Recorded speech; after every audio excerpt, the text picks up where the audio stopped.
Dali na. Ayaw. Hindi ka matatapos dyan pag di mo ginawa yan. Binibigyan mo ako eh. Bilis na. Eh, Parang hindi vlogger, kala mo. hindi ako vlog. Hello guys ka pa, sumasayaw ka pa nga eh. Pinanood ko eh, dali na. Ito po yung utol ko. Kamukha ko po yan, pero mas pogi siya. Yan. Yan. Siya po ngayon ay aking tinuturuan sa kanyang pagsusulit para sa pagpasa. Hindi kaya sa susunod ng mga exam niya. Siya na lang mag-isa, kaya niya na. Maintindihan niya yung mga tanong. Yung pinaka-importante, kapag mag-e-exam ka, babasahin mo palagi yung panuto. Doon ako dati nagkamali, hindi ko binabasa yung panuto. Akala ko, check yung ilalagay, yung pala. Letter yung ilalagay. Doon pa lang, bagsak na ako. Hindi ako nagbabasa ng panuto. Dapat, panuto muna bago lahat. Basahin mo muna yung panuto. Tama ba? Tama ba mga katroops? Tama nga.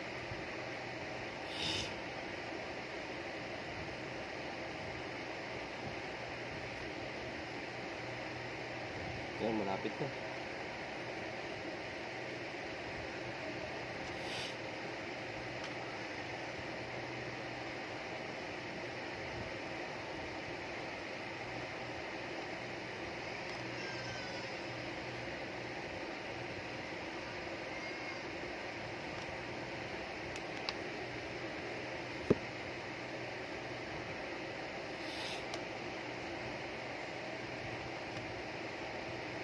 Wala. Okay, susunod. Letter B. Letter B sa baba. To? Letter B naman. Hindi mo pa susulat number 2. Ito yung number 2 eh. Letter B pa lang oh. Ah. Kulit mo ah.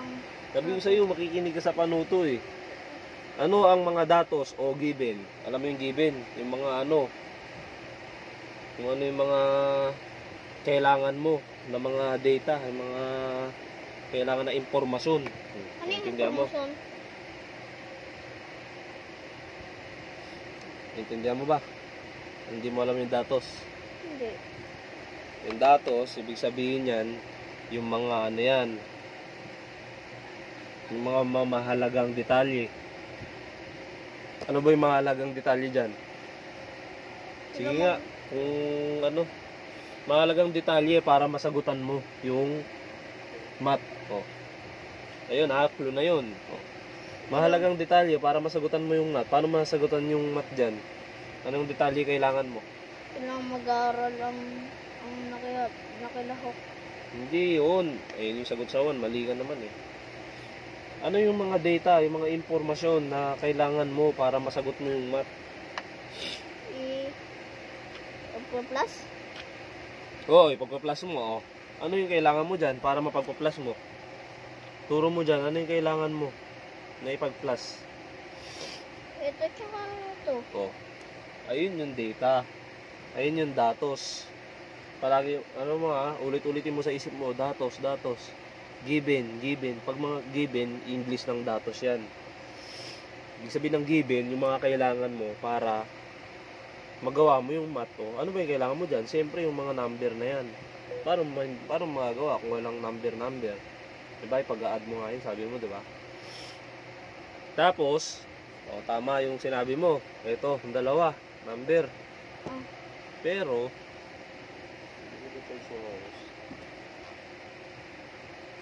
kulang. Kailangan sure na mas buo yung sagot mo. Hindi sure yung sagot. Oo. Pero, pag number lang, kulang yun. Kailangan dadagdagan mo yan. Ano ba tong 345? Ano yan? Ano yung 345? Nakasulat dyan. Campaign. Ha? Campaign. Campaign, hindi. Kaya nga may quit dyan eh. Ibig sabihin, susunod na sentence to. karugtong. Yung 345, ayun yung ikatlong baitang. Okay, dos. Okay. Pakinggan mo ko, yung 345, ayun o, ikatlong baitang yan, 345 sila. Ibig sabihin, yung mga grade 3, katulad mo, na sumama, 345 sila lahat. Ayun. Ito naman, 182, oh. Ano naman yan? Hindi ito mula sa apat na baitang. O yun, ayun naman, yung 182 naman daw, galing sa grade 4. Ayun o, ikaapat na baitang. Pag in English mo yan, grade 4. O. Ayun yung sagot. O, lagay mo. Ano? Mula sa ikapat Hindi. na baitang? Hindi. 345, yung importante lang kailangan na kunin mo. 345, dili. Ayun, ito. 345. Kailangan critical thinker ka. Na Ah, o ano yung kailangan mo ulit? Ano yung 345 na yan? Sabi ko lang. Ano yung 345 na yun? na grade 3 na lamahaw. Oh, yun. Grade 3. Ikatlong baitang. Ikatlong baitang lang. 345 na ikatlong baitang. Yun lang.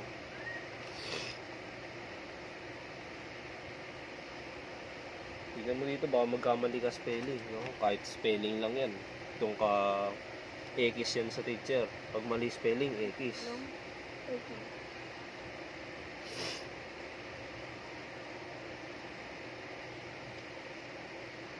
Bye. O, sabi ko sa'yo, huwag ka magmarunong. Titignan mo dito. O, I, hindi Y. Huwag mong pangunahan. Pag alam mo hindi mo alam yung spelling, titignan mo dito.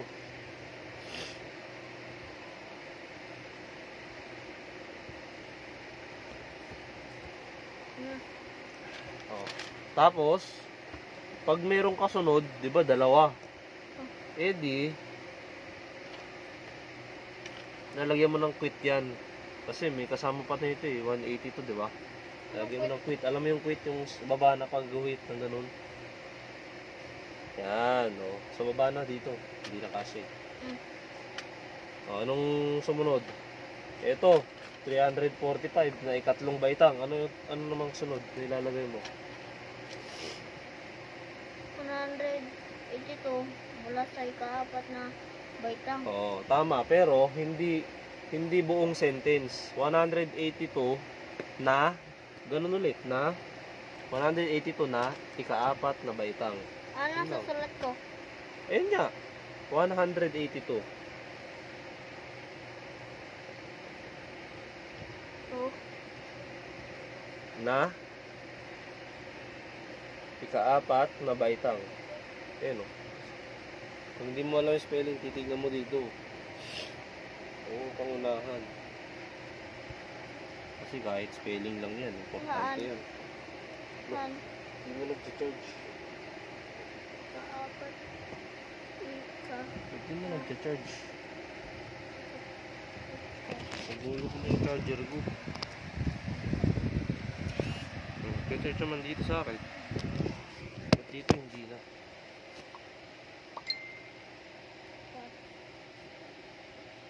Ikaapat na baitang? Na baitang.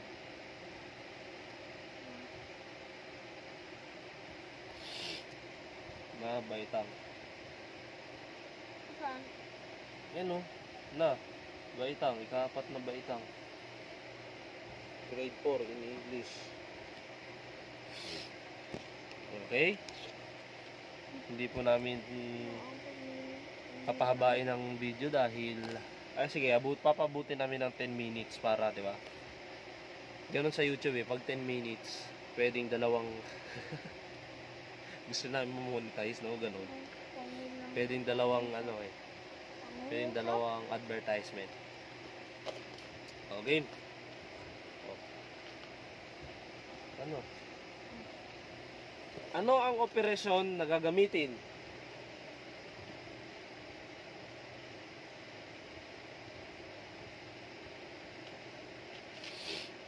Ano Anong operasyon ang gagamitin? Mas naiintindihan mo pa pag English? Hindi. Hindi. Hindi ko type si English. Hindi mo type. Hindi ka rin niya type. Sino ka ba?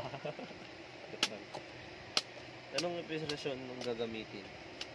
Ibig sabihin, ano yung gagamitin mo para magawa mo yung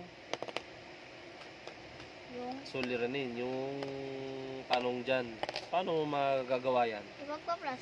Oh, yun. Ang galing mo, ang bilis ah. Yun.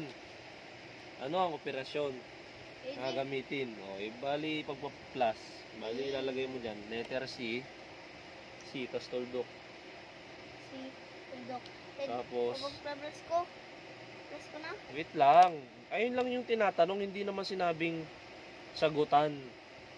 Iba yung tanong na ano ang tamang sagot, o di ba? Ayun yung lalagay mo, ipagpa-plus mo. Pero dito ilalagay ano ang operasyon na gagamitin. Sabi ko sa iyo, babasahin mo maigi yung tanong. Ipagpa-plus. Anong operasyon na gagamitin? Plus. Pa-plus. Pag Ipagpa-plus. Pero mas madali maintindihan kapag yung ilalagay mo na lang dyan, addition. Alam mo yung addition? Ayun yung English ng ipagpa-plus. Pag ipagpa-plus kasi parang hindi masyado naiintindihan. Mahirap intindihin. Pag addition, ayun yung English ng ipagpa-plus. Pag addition, yan. Pag subtraction, yun, subtract. Yung babawasan. oh. Pag dodoblehin, multiply. Pag divide, Divide. hahatiin sa dalawa. Gets? Oh. Ganon. Bali yung gagawin mo, addition. Nalagay mo A, D, D,